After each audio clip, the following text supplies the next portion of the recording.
Et bonjour à tous et bienvenue dans le warm-up sur le groupe Facebook Walt Disney World Orlando Info en français. Moi c'est Yann et le warm-up c'est quoi? C'est une émission de moins de 15 minutes qui revient sur l'essentiel de l'actualité de Walt Disney World. Avant d'enchaîner avec l'émission Twitch qui commence à 20h40, ici à cette adresse qui défile en bas de votre écran, là, voilà. Émission Twitch qui est déjà lancée en fait. Si vous allez sur Twitch maintenant, vous allez voir la même chose que là, parce que j'ai lancé le live un peu plus tôt exceptionnellement. Et du coup, bah voilà, vous voyez, vous verrez la même chose ce soir, sauf la question de la semaine.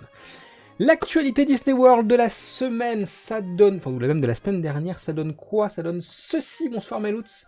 Ceci, le fait que le système des réservations des restaurants a un petit peu changé dernièrement. On en avait déjà parlé il y a une quinzaine de jours. C'est en production maintenant, vous pouvez tous y accéder. Alors, comment ça se passe maintenant et comment ça se passait surtout avant? Avant, c'est très simple, quand vous vouliez réserver un restaurant avec votre application My Disney Experience sur votre téléphone ou bien sur le site web de My Disney Experience, vous sélectionnez votre restaurant, votre jour, votre créneau horaire, breakfast, lunch ou dinner, et vous aviez les dispos du jour en question. Maintenant, vous allez pouvoir sélectionner un créneau, des dates, un créneau de date, voilà, donc là par exemple du 13 au 22 mars, qui va avoir pour effet de vous proposer directement toutes les heures disponibles sur ce créneau-là. Voilà, donc ça c'est plutôt cool, bonsoir Tiffen.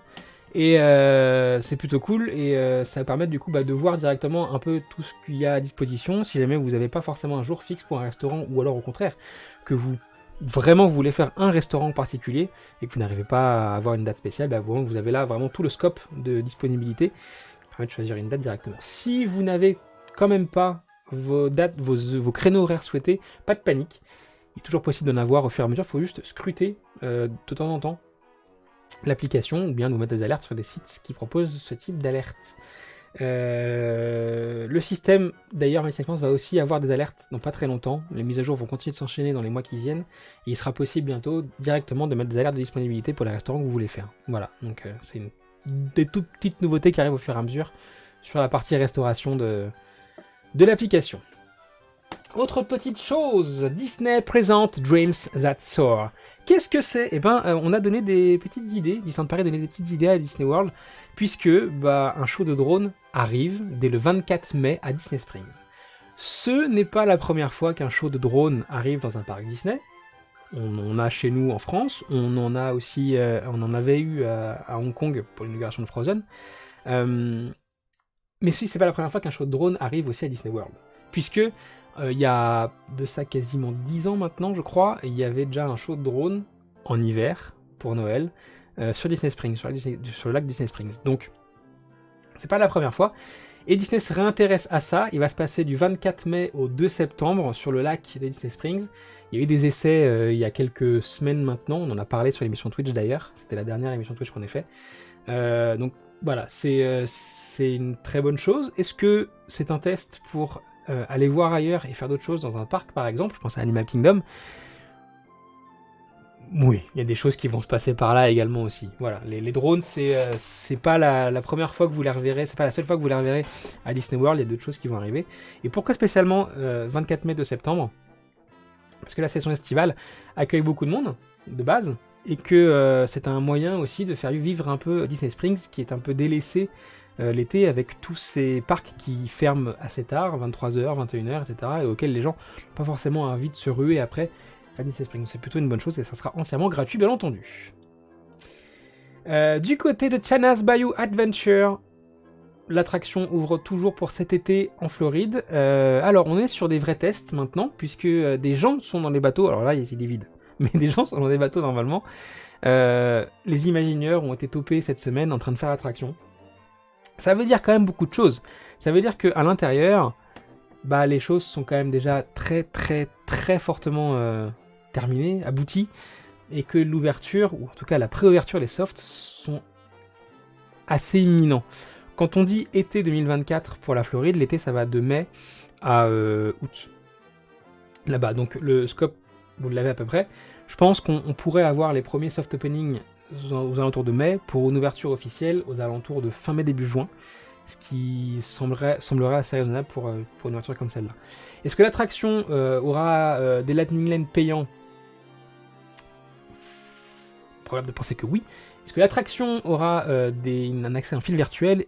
Là aussi, on peut penser que oui, en sachant que Tron pourrait finir sa file virtuelle dans les semaines qui viennent, pour être remplacée du coup par celle de Tiana's Bayou Adventure. Voilà.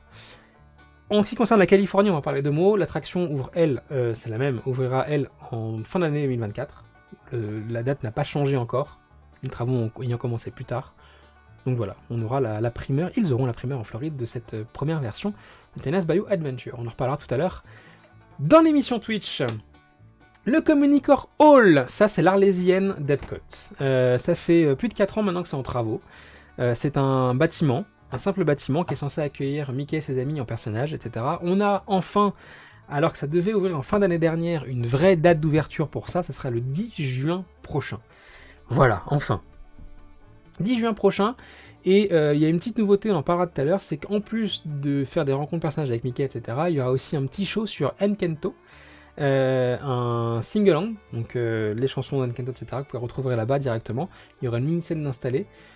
Je sais pas trop ce que ça va donner, on a vu les concepts, enfin on en verra le concept tout à l'heure, j'en ai vu quelques-uns du coup, ça m'a pas l'air foufou.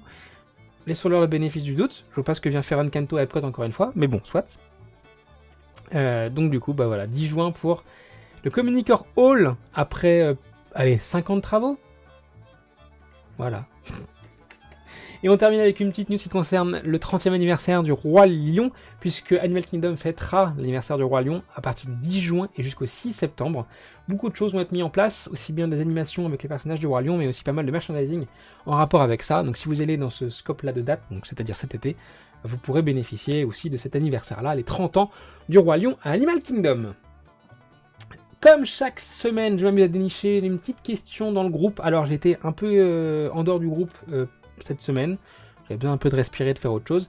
J'ai quand même choisi une question qui me parlait et qui paraissait un peu simple et qui revenait souvent. La voici, elle est de Audrey. Vu les prix des Magic Band maintenant, on va reprendre ceux de 2023 pour le séjour 2025. Ma fille et moi avons ceux de la nouvelle génération. Avec le chargeur, donc ok, mais mon mari avait pris un qui ne se charge pas, mais du coup, 2 ans plus tard, il y aura toujours des piles. Est-ce qu'on peut le savoir avant de partir? Alors, un Magic Band, qu'est-ce que c'est? C'est ça. Accrochez mon pied de micro. Ou ça. Magic Band plus ici, Magic Band V2 ici, les deux font exactement la même chose. La particularité de Magic Band Plus, c'est qu'il peut interagir avec son environnement. Voilà, donc il y a des statues quelque part partout dans le parc et il peut interagir avec, ou avoir avec certains shows. Par exemple, il s'éclaire avec les shows. Il y a un écran sur le dessus, avec des lumières, enfin un écran. Il y a des lumières sur le dessus et du coup ça interagit avec ça directement. C'est tout ce que la différence est uniquement là. Les deux ont exactement la même durée de vie. Le fait de charger un Magic Band Plus ne fait pas durer sa vie plus longtemps. C'est faux. Les puces qu'il y a à l'intérieur ne se rechargent pas. À l'intérieur d'un Magic Band ou d'un Magic Band Plus, il y a 2 puces RFID. Une puce courte portée qui va servir à toutes les opérations de contact, c'est-à-dire ouvrir une porte, ou l'avoir de votre chambre, rentrer dans le parc, valider vos coupe-fils, les Lightning Lane, prendre les photos, etc. Et une puce longue portée qui, elle, va servir à tout ce qui est interaction à distance. Là-bas, il y a certaines attractions qui n'ont pas de borne pour récupérer les photos, et donc votre Magic Band est détecté à distance pour récupérer les photos sur votre compte. La première puce, la courte portée, a une durée de vie moyenne, c'est dit par le constructeur, de 5 ans. La deuxième a une durée de vie de 3 ans. Donc, plus vous allez attendre, et plus potentiellement les puces vont finir à court de vie en fait et lâcher. Il se trouve que ça va beaucoup dépendre de l'endroit où vous le stockez. Typiquement, moi, elles sont dans une vitrine dans mon salon. Il n'y a aucune interaction ou interférence avec la norme RFID qu'il y a dans ce Magic Band ou celui-là, donc les batteries ne se déchargent pas tant que ça. Si vous le mettez dans un environnement qui est vachement, typiquement à côté d'un lecteur d'RFID simplement, donc votre téléphone par exemple, parce que ça c'en est un, tout con, ça va stimuler la puce à l'intérieur et forcément ça va aussi un peu plus l'user. Voilà, c'est aussi bête que ça, donc ça dépend vraiment de l'endroit où vous le stockez. Après sur les dates que tu mentionnes Audrey, normalement, vous aurez aucun problème pour les deux, ils seront tous opérationnel normalement pour ça. C'est arrivé suite au Covid que les Magic Band qui étaient en attente du coup flanchent avec la puce longue portée. Voilà, c'est arrivé beaucoup. Si jamais ça vous arrive, vous achetez un Magic Band qui est neuf et qui ne fonctionne pas en longue portée, n'hésitez pas à aller voir la boutique où vous l'avez acheté ou en tout cas le Guest Relation qui feront un geste pour vous. Voilà. C'était la question de la semaine. Le live Twitch est déjà lancé. Donc je vais pas vous faire attendre plus longtemps, je vais rejoindre mes amis de Twitch tout de suite.